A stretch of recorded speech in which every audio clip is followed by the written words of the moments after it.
Hello, hello, hello, and welcome back to the JIMPACT Zone, where we review Impact Wrestling.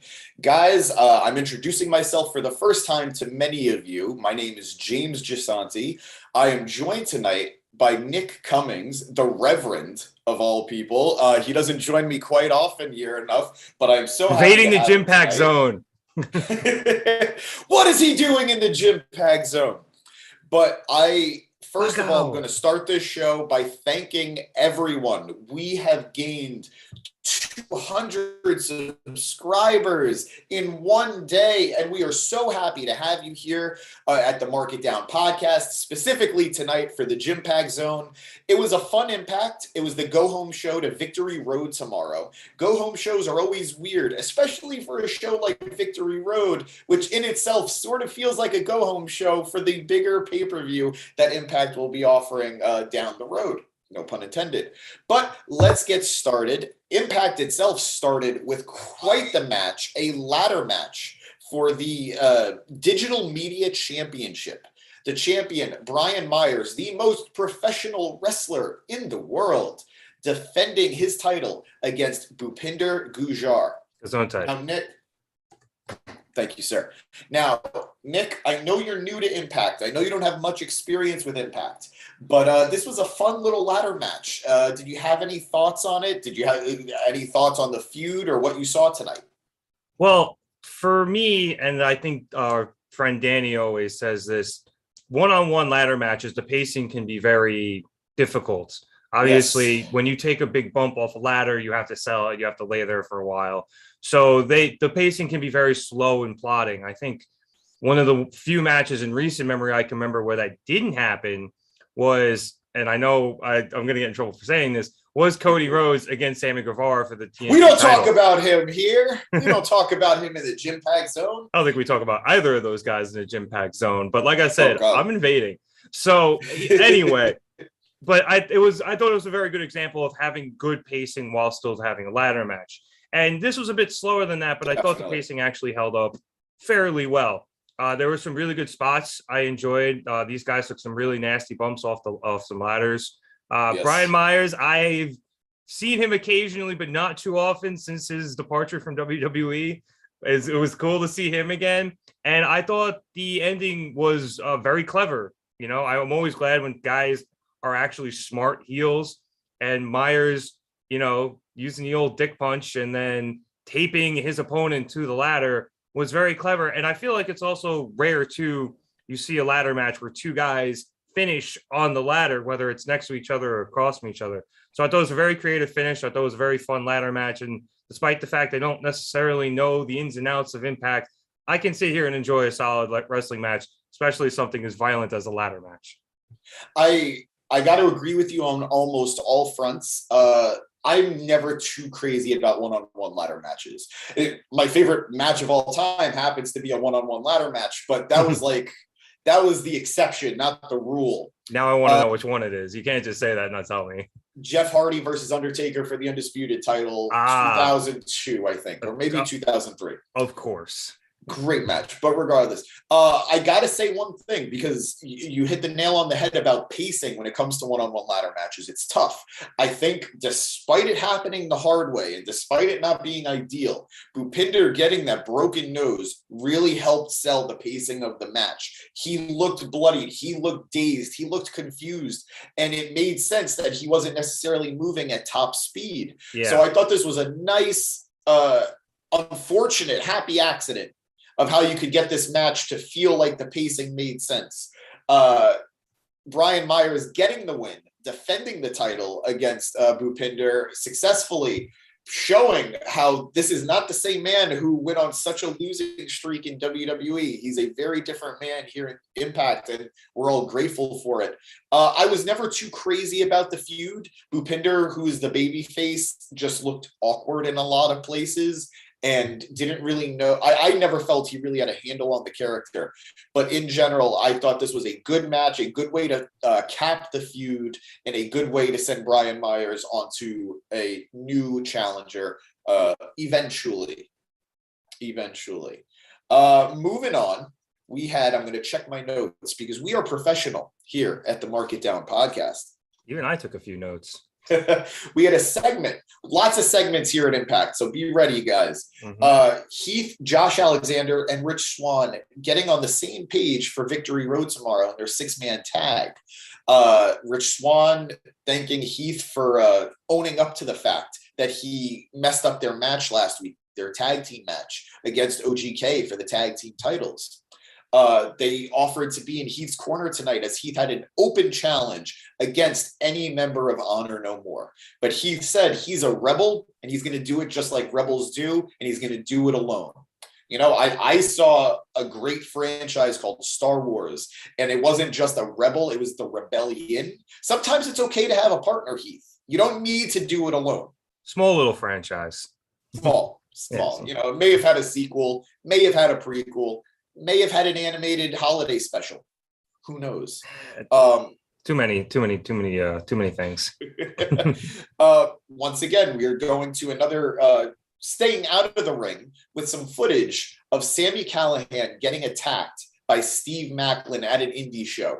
I love this. I love acknowledging the fact that Impact has its stars everywhere. Impact has its wrestlers in almost every company, whether it's an indie or a major. It's just great to see. So I love this little bit. What did you think? I always enjoy when companies acknowledge other companies, because wrestling is not one insular thing. And you know, dealing with WWE is you know, the predominant show for so long. It always sucked when I knew there were other things out there and I didn't necessarily have the ability to watch them, but I was like, this stuff is probably really cool, and they never interact. And I feel like WWE is the only place that doesn't do that. So Impact, I feel like, is one of the places that does it the most, at least stateside. You know, AEW has been doing it a bit more with New Japan. Impact is, you know, they've been working with Impact as well. Obviously, they have some of their people in GCW running around occasionally. Yep. But Impact is like, you come in for, you know, however, a couple days of taping, and then you go do what you got to do. And, you know, when you're out and about, maybe we'll tape a couple of things and we'll put it in the show. And I think that's great. I think it's great for Impact, showing that these people are hunting each other down even outside the show because they hate each other that much. It only sells the feud even more. And honestly, it's great for these other shows too, because they're getting exposure on a national platform. Sure. Even if it's not necessarily as big as AEW or WWE, it's, you know, Impact is still a really big platform.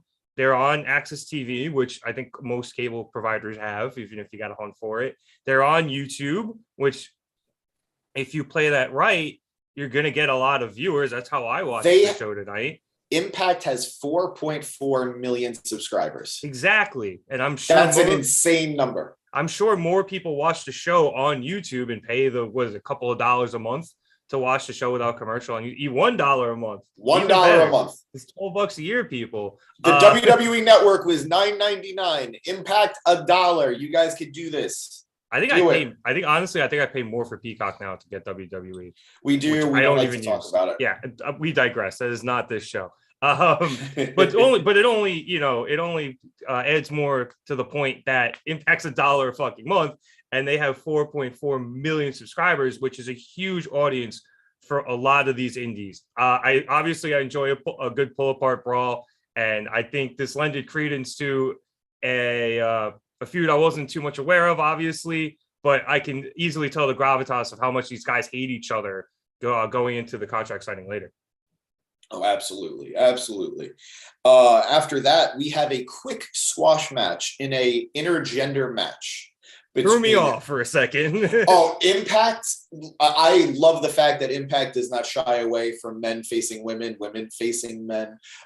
We had the knockout champion, Jordan Grace, quickly squashing Zicky Dice. It took more time for Jordan Grace to throw his shirt out to the crowd than it did for her to actually beat this guy and get the 1, 2, 3.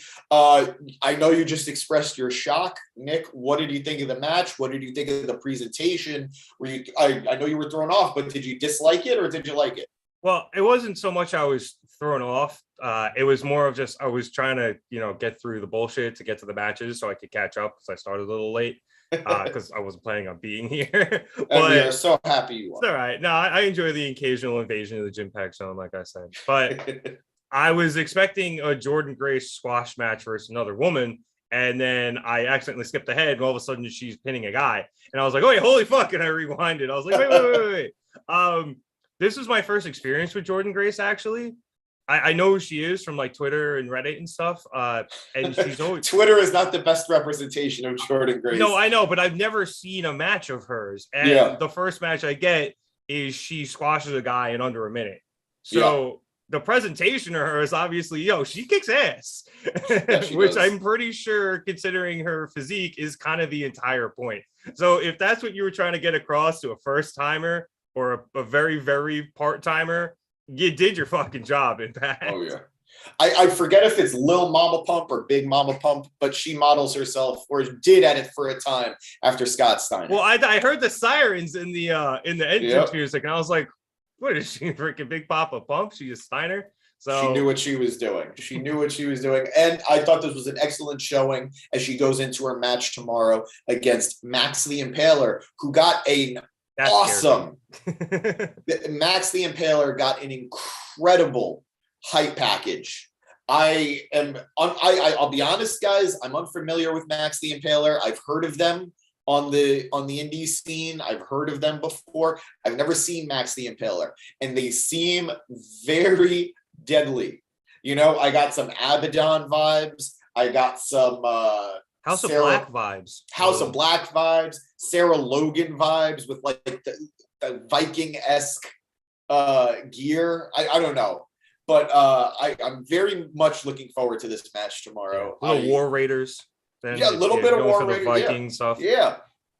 And I think this is going to be an excellent match tomorrow. I think it's going to be hard hitting. We're going to get a good old Hoss fight, but in the knockouts division, which is hard to wrap my mind around, but I'm here for it. Nick, what did you think of Max the Impaler? Like I said, not familiar with them either, but that is definitely something I'm going to see in my nightmares tonight. I can tell you that much. Honestly, I don't know what to expect tomorrow. I might end up tuning in. Tomorrow's a very busy day of wrestling, so I will do my best, and maybe I'll even try to watch it back on YouTube after whatever happens tomorrow night. Because, like I said, there's a lot of buzz around SmackDown. There's a lot of buzz around Rampage Grand Slam. And I think there's a lot of buzz around this too. So very busy night for us wrestling fans. Absolutely. But I think you're right. I think you're going to get the rarely seen women's Haas match. And honestly, I might tune in for something like that just because you see it so little. Absolutely. Look, I know I'm Impact's biggest advocate here at the Mark It Down podcast, but the truth is Impact has mastered the way of delivering on many different fronts. It's what I fell in love with AEW for, that AEW knew how to present different aspects of wrestling. Impact is doing that in a very different way, and I appreciate it. Very hardcore and just very unique. So got to hand it to Impact with this match. And I do want to say, I do have the utmost respect for Impact Wrestling. I'm not one of these people who just dismisses it out of hand. There is very good wrestling there. Absolutely. I don't always enjoy their presentation, but I do think the wrestling there is very good. I think many of the wrestlers there are very good. So when I do watch it, I do enjoy it. It's just some of it, I don't particularly enjoy it. Like I said, the presentation. No, absolutely. But every time I watch it, I'm like, man, I should watch this a bit more. And then football starts and it falls off my radar. It's rough timing. But I will say, I agreed with you for a long time that Impact's presentation was its weakest aspect. But that was because I got reintroduced to Impact and I decided to really get back into them when Kenny Omega became the Impact champion. Yeah, that's when I started to poke my head back in as well. And that was during the pandemic. And I think most people would agree Impact did not handle the pandemic in the best way. So now that we're out of the pandemic and we're getting crowds again and things are a lot more lively, I'm really enjoying Impact's presentation and their resurgence, in my opinion. Resurgence. I understand too, why they do the smaller crowds, but go ahead. I was going to say, I understand why they do smaller crowds too, but I think they could do bigger ones. And I think it might be beneficial to them. I don't know. Perhaps they don't sell as well, but I think for their pay-per-views, they go a little bit bigger and it looks a little bit nicer. You got to remember that they do tapings. So they do essentially a month's tapings. Yeah, in like 2 days, right? Yeah. So it's probably just easier to rent a space for the day, a smaller space for the day, 2 days, than it is to try and get a big arena and keep people there for however long. True. I almost wish they could do something little more along the lines of what they used to have when, in the TNA, when it was the actual Impact Zone. Yeah. And I understand that might be a little expensive to build, but like the setup itself just looks dark and it makes it look like there's nobody there. I think, just as a, outside observer giving a little bit of criticism, but I think they could make the setup look a bit nicer just generally. Scott D'Amore, do you hear that? Come on. We're giving you ideas here. We're giving you gold. But it's constructive, Scott. It's constructive. It comes from love. But moving on, we had an excellent 5-way match in the with a bunch of X Division competitors. We had Black Taurus, Mia Yim, Trey Miguel, Alex Zane, and Laredo Kid. In what was, in my opinion, I think probably just from a wrestling standpoint, match of the night. A lot of entertaining guys here. Black Taurus. I'm of the belief that guys is gender neutral. Fair. That's fair. Yeah, I like to think guys is gender neutral. I tend to use it that way as well. But if it's not people of all identifications, I apologize. I'm a dude. He's a dude. She's a dude. We're all dudes. Welcome to Good Burger. I very much love this match. Black Taurus getting the win at the end after a monstrous gore. Oh. And I forget what he calls the move, but it's essentially an Omega Slam or an Awful Waffle if you're familiar with Chuck Taylor.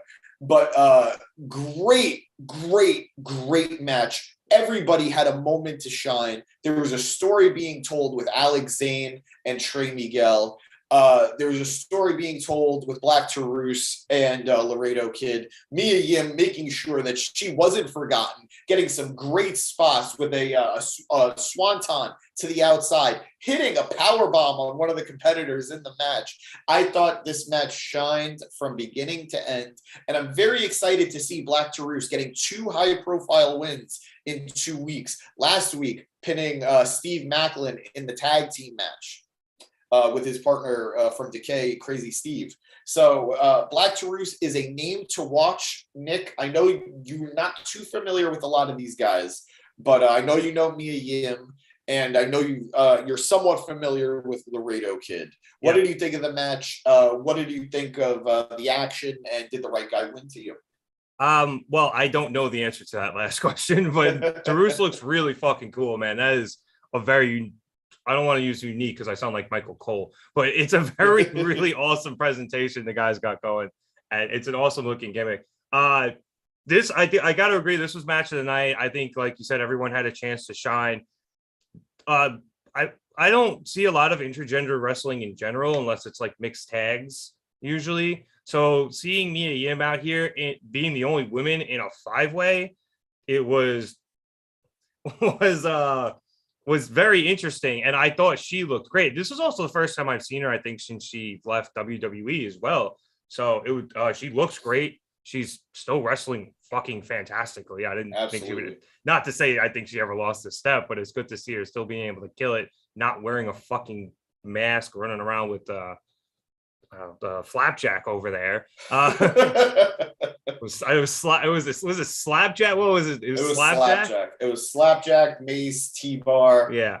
And I don't want to know. I was flapjack or slapdick, so I went with the flapjack. But we're mixing so many wrestling references in one here. But either way, this match looks really cool. I'm kind of intrigued by wherever the hell this triple threat revolver is tomorrow, because there's like 18 people in it. I don't know what that means. I think they did a good job building to that match, because all 5 of these people look good, and there's a couple other people in this match, like Frankie Kazarian's in it. You kind of sold me on this match now. In one this match tomorrow in one match tonight. So another very well job done. last week on Impact, Speedball Mike Bailey, who is the X Division champion, defended the championship against Mascaras Dorada, formerly known as Grand Metalik from WWE. How's he doing? I loved him. He looked great. I hope that Impact does what it does and is career rehab for Dorada. Yeah. If you don't like him, you should strictly due to the fact that in the finals of the Cruiserweight Classic, he gave TJP all the receipts. Absolutely. So you should like him strictly for that. We stan a luchador here, and he looked great, but Speedball was able to retain the title. And then afterwards, he's approached by Scott D'Amore, and Scott D'Amore says how his title defenses have been catching the eye of a lot of people around the world, from other companies, and even from Nashville, where Impact is based out of.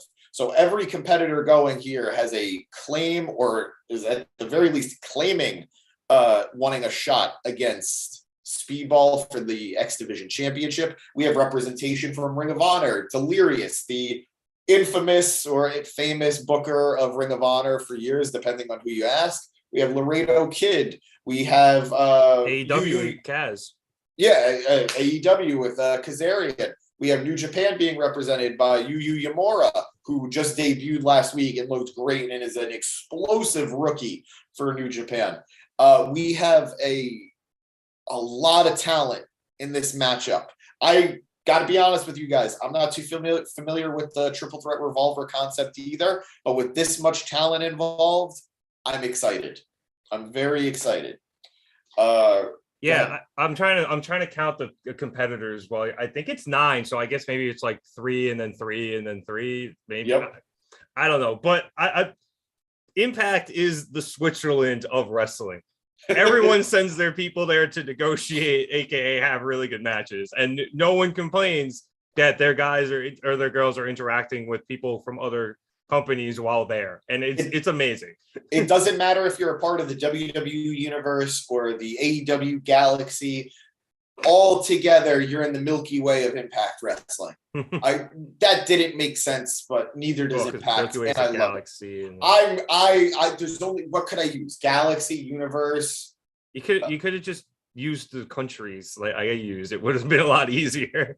The Switzerland. Do they call WWE the North America of wrestling? Do they call AEW the Canada? That's part of North America.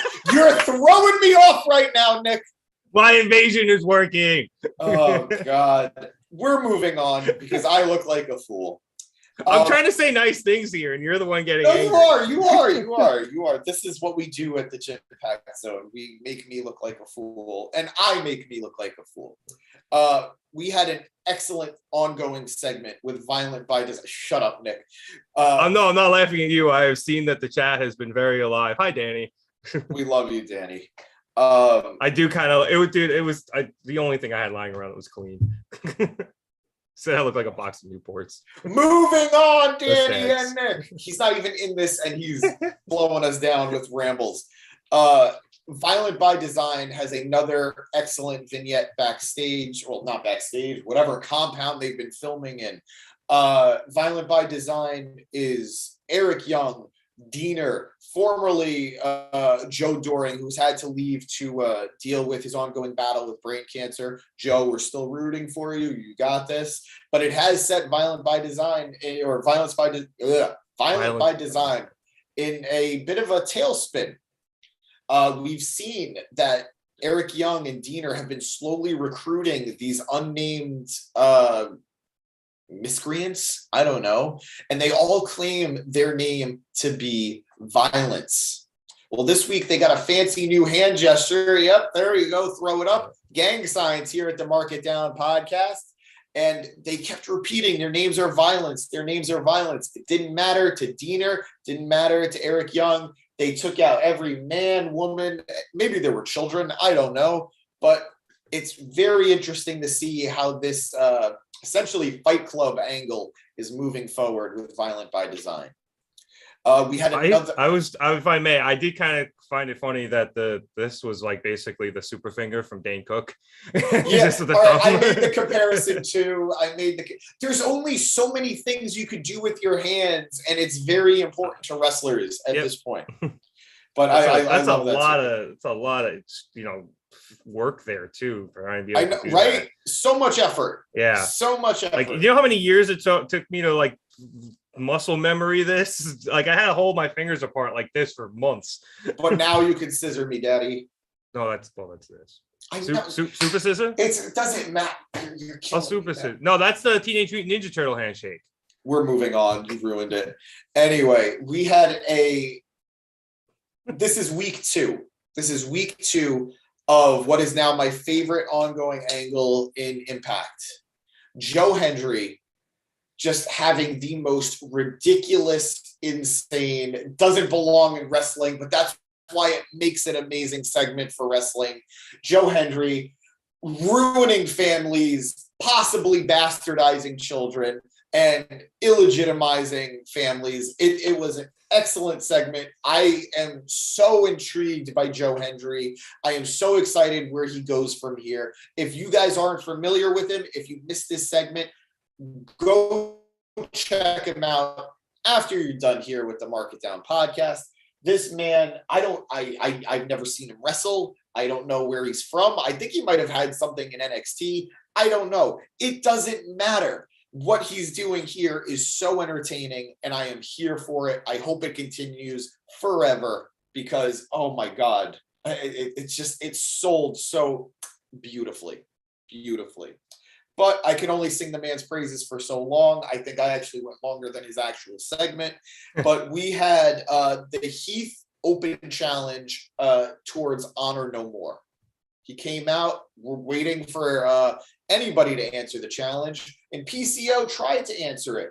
But Honor No More, led by Eddie Edwards, was doing everything in their power to make sure that he does not. Eddie Edwards getting in his head saying, you don't own your thoughts. Your thoughts belong to me. You belong to me. Heath, all the while, like the little devil on the shoulder, convincing PCO, you want to take the match. You're a monster. Come on. I'm a rebel. You're a monster. Let's make this happen. And did it happen? This match was brutal. Chair spot after chair spot. Interference. This was a vicious match. I expect nothing less from PCO at this point, even though I beg he starts to slow it down, because seeing this old monster just batter his body is terrifying. But it was a great match with Heath picking up the win after interference from Honor No More, Vincent specifically, and Heath realizing I was right. Rebellions, other than being built on hope, are also built on teamwork and friendship. And best friendship. And Josh Alexander and Rich Swann coming in to make the save and help Heath fight off Honor No More. This was a great match with Heath hitting his finisher on PCO on the chairs to get the 1, 2, 3. Heath is a very different man than who you saw in WWE. I noticed. What do you think of the match? What do you think of Heath? What do you think of PCO? What did you think of all of it? Well, I will always love Heath. Like, that is just undeniable. He is the man. PCO is, I know the name. I've like read it a bunch of times. I've never seen him ever. So seeing this Frankenstein's monster of a man come down to the ring, I was like, holy fuck, Heath is fighting a zombie. I was like, what is going on? I know some of the Honor No More stuff from when, Kenny came back to, or when Kenny was going to Impact. I saw pretty much when their invasion started. So actually, I'm familiar with them, but I understand there's been a lot of turnover since then. It's actually surprising you say that, because there is no time period in which Kenny and Honor No More were there together. Honor No More happened after? Honor No More came after Kenny. Oh, perhaps so then it was the last time I was in the JIMPACT zone. That might be it. That might be it. I unfortunately watch Impact so little that I guess they kind of blended together. Either way, I'm a little bit familiar, excuse me, with Honor more. So it's all good. Going into it, knowing who they are, it made it a bit easier. Yep. I digress. That spot off stage into the set of chairs was vicious. And I don't know how old PCO is, but he definitely doesn't look like a spring chicken. So, ow. I cannot believe he not only got up for that, but the way he got up from that and got up from it minutes later was really cool. Just, very zombie-like, you can't kill me. He's just going to keep coming no matter what you throw at him type of rising from the dead was awesome. I also enjoyed the way that Swan and Alexander, after they came out to help Heath, they still let him finish the match on his own.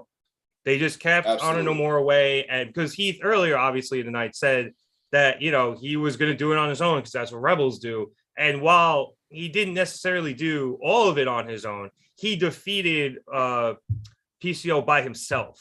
There wasn't help specifically with PCO. So I think that is, obviously good for all of these characters in terms of building them.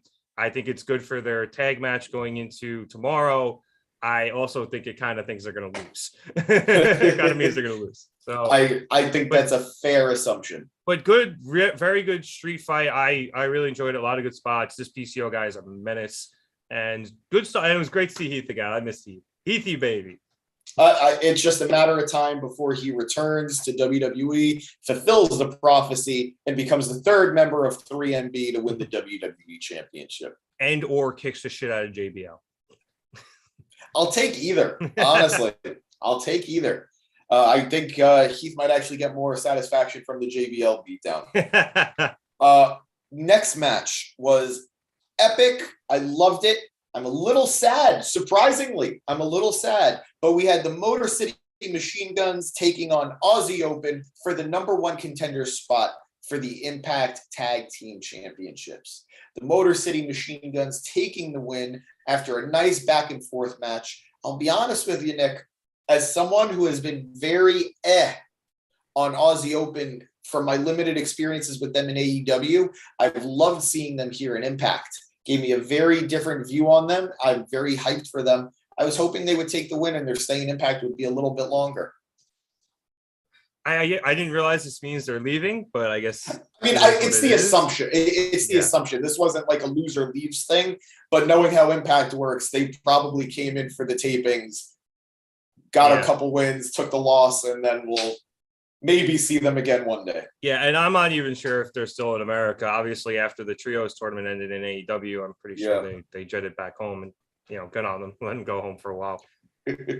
I'm very big fan of Aussie Open from my experiences with them in AEW. Perhaps they haven't put on as good a matches there as they have here, but everything I've seen out of them have been bangers. I think most of those matches were triple threats, so perhaps they were slightly overshadowed and or boosted by Will Ospreay.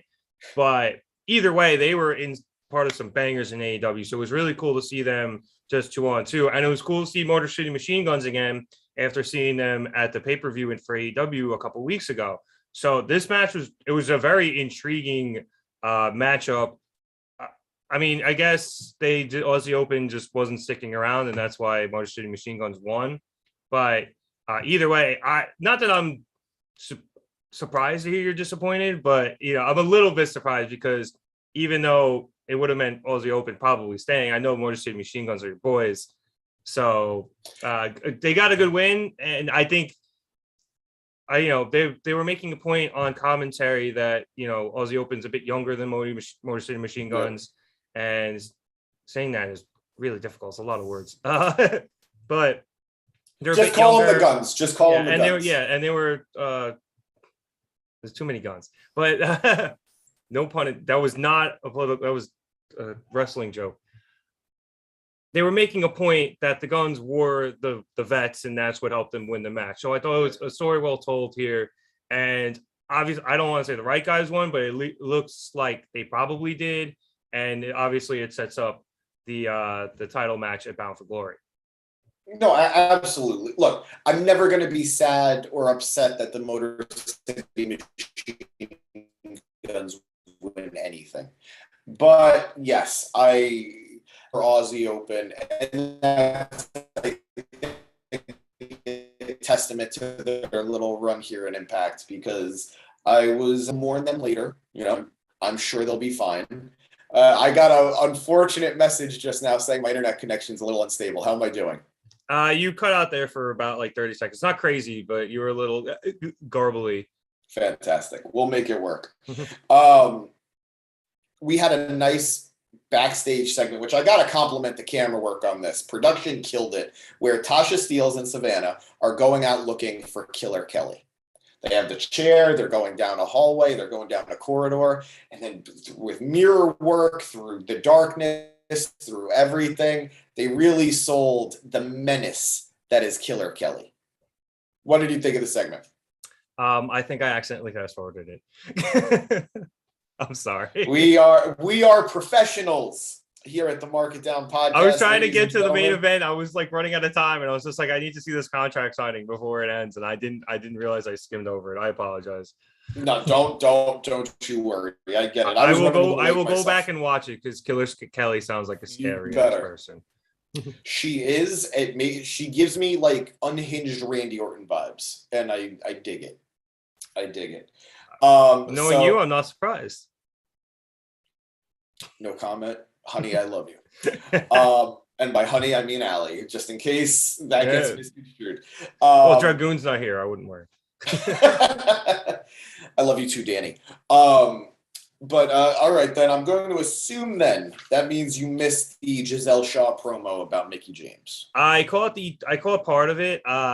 From what I understand though, is that this is Mickie James's last rodeo. That's what they're calling it. I didn't know this was actually happening, and it's almost a little disappointing. I didn't know this was happening because I love Mickie James, not just from her work in WWE, but I've actually caught a decent chunk of both her TNA/Impact career. So I wish I knew. And from what you were telling me before we got on, this is almost like a Ric Flair at the end of his WWE run type of deal where she's going until she loses. So now I'm a little nervous she's gonna lose because I'm not ready for this yet. Well, when she announced this last rodeo tour, she said that her goal was to go for the Knockouts Championship, but she didn't want to just be handed the Knockouts Championship. She wanted to earn it. So she's working her way from the very bottom of the Knockouts division and working her way up. So she's already gone through two women who, all due respect to those women, were the very bottom of the roster. And now she's working her way up, and Giselle Shaw answered the call. Giselle Shaw has a lot of upside, in my opinion. I think it's a matter of time before she's probably Knockouts champion one day. This match, I'm rooting for Mickie. I would love to see her win the Knockouts championship before she hangs it up. But Giselle Shaw is going to give her a fun match. I think Mickey's going to win it. But this is definitely a step up in competition for Mickie, and this promo definitely highlights that.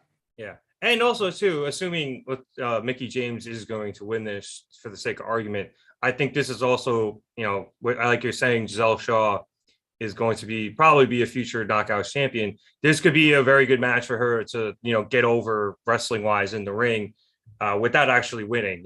Something I think Mickie would definitely want to try to do as she, wraps up her career. So absolutely, it should be a very good match tomorrow night. Yeah, and I looking forward to it. I always look forward to the Knockouts matches. Yep. But I always look forward to Mickie James. I don't blame you. Moving forward to the main event segment of the night, we have the contract signing / liability waiver signing for the Barbed Wire Massacre match tomorrow between Moose, Sami Callihan, and Steve Maclin. This was, it was a contract signing. And it was a contract signing based off of, what we always expect from a contract signing. There was brutality. It started off with Moose coming out, then Steve Maclin. They had a little bit of a back and forth themselves. Moose saying how Steve Maclin's a vet and, you know, nothing he's seen in war, nothing he's seen as a veteran will compare to what Moose is going to bring to him tomorrow. Bold statement from the wrestling god. Steve Maclin responding saying, "You want to give me hell on earth? Well, I've lived it and you're nothing in comparison." Their little lovers quarrel is interrupted by Sammy coming out, bringing out his own chair. He brought out a steel chair because, you know, it's his favorite chair, he says. You know, he does his Sammy Callahan thing, gets ready to sign the contract. And what does he do? He brings out a barbed wire wrapped pen. You know, just when you think you've seen it all, you see a barbed wire pen. As he was getting ready to sign, he gets jumped by Moose and Steve Maclin, who are having their way with the hardcore wrestler. As Macklin's getting ready to attack him in the corner, Moose betrays Maclin and hits him with a monstrous spear. That was vicious. It was. He cut him in half. It hurt my back. And as he's moving on from Maclin, we have Sammy Callahan getting the upper hand, hitting a pile driver, gushing blood as he does it. And he walks out and signs the contract with his own blood. This was a nice tease of what's to expect for tomorrow. I'm excited for this match. I'm not a big Sammy Callahan guy, but I'm rooting for him tomorrow in this match, and I hope he survives Moose and Steve Maclin. What did you think of the segment? What did you think of the guys? Tell me your thoughts.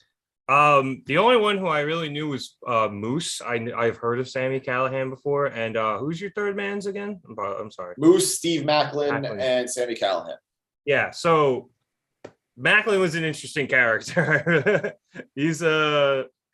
But he's cool. He almost reminds me of like more of like a punk rock Nick Gage. So I like him. Yeah, he's a little, obviously a little Cactus Jack vibes there. I'm pretty sure that was the name of his pile driver, was like Cactus Jack 97 or something like that, or like Jack Driver 97, something. Cactus Driver 97, I think it was. I'll get there. But either way, it was really cool. I thought really though what he said though at the end of the promo, where he had Moose and Maclin going against each other, and that was his entire plan the whole time, was really telling, and it was very obvious after Moose immediately cut your man's in half with that spear. So I think he's got to, I don't know if that guy's going to win, but I don't think Macklin's going to win, but he's definitely got a plan here. And either whoever wins this match, Macklin's going to make sure they come out of it bruised, bloodied, and battered. So whatever happens in that match tomorrow is going to be violent, it is going to be bloody, and it's going to probably be fucking awesome. Absolutely. Impact always delivers on the gore. So wait, that Rhino's was still there? Well, he's injured, but he is technically still there. He is. Well, ladies, gentlemen. What was that? Oh, so you guys, Toro will take care of the gore. Exactly. Charus is just amazing. I want him versus Luchasaurus so badly. Yeah, that I'm not kidding. That I guess it's a mask. It's borderline a headpiece. That thing is awesome looking. I would not want to be hit by it. It is frightening in a good way. Well, guys, this was another episode of the JIMPACT Zone. Thank you so much for allowing me onto your computer. Thank you, Nick, for joining me on these people's lovely screens. It was fun to invade the JIMPACT Zone once again. Well, we hope to have you more often. I understand football season, but we'll try to make it work in between.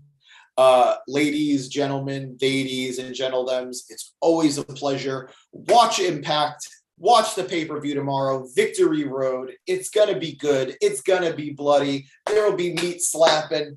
We love it. On the women's side of all things. The men will slap some meat too. That's true. It's gonna be a